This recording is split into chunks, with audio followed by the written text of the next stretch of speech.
আসসালামু আলাইকুম। তো আজকে আমি শরীয়তপুরে গ্রামের বধূদের মতো গ্রামের বধূ সেজেছি। আজকে আমি গ্রামের বধূ সেজে দুপুরের খাবার তৈরি করব। তো আজকে আমি করতে চলেছি গরম গরম ভাত আর ভর্তা। যার কারণে আমি চুলগুলো বেঁধে নিচ্ছিলাম, কোমরে কাপড় গুঁজে নিচ্ছিলাম, কারণ আমাকে এখন অনেক কাজ করতে হবে। আমাকে তো কেউ হেল্প করবেন না।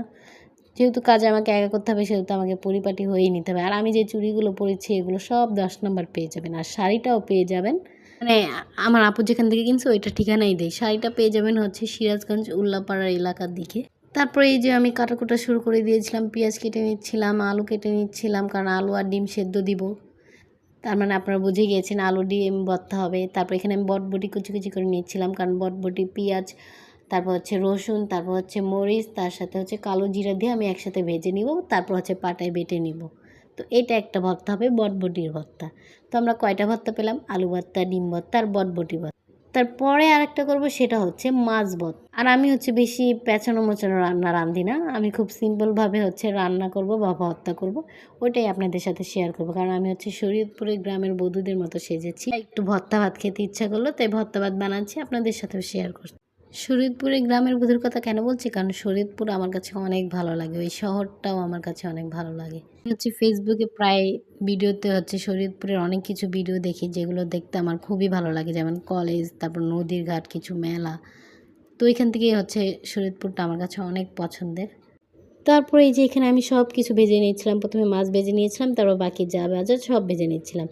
তো আমি প্রথমে যে বলেছিলাম বটবটি ভর্তাতে কী কী লাগবে, তো ওগুলো সব আমি একসাথে ভেজে এই যে এখন বেটে নিচ্ছি পাটার মধ্যে। পাটায় ভাতা ভর্তা কিন্তু আসলে অনেক মজা, গরম গরম ভাতের সাথে খেলে আরও মজা লাগে। তো এই যে আমার ভর্তা বানানো প্রায় শেষ।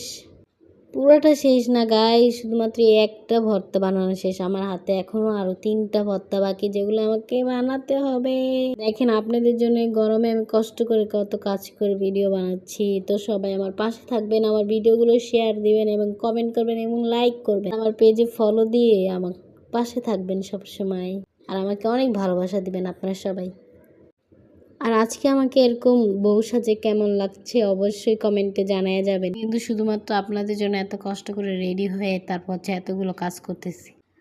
তারপর আমি বাকি 3টা ভর্তার জন্য শুকনো মরিচ ডলে নিচ্ছি। তারপর তার মধ্যে আমি পেঁয়াজ ভেজে রেখেছিলাম আগে, ওইটা দিয়ে একসাথে ভালো মতো ডলে নিচ্ছি। ডলার পর আমি দিব সরিষার তেল। দেখেন আমি ঘাইমেই যাইতেছিলাম, উফ কত ঘামছি যে আজকে আমি এই ভিডিও বানাতে নিয়ে আর কি।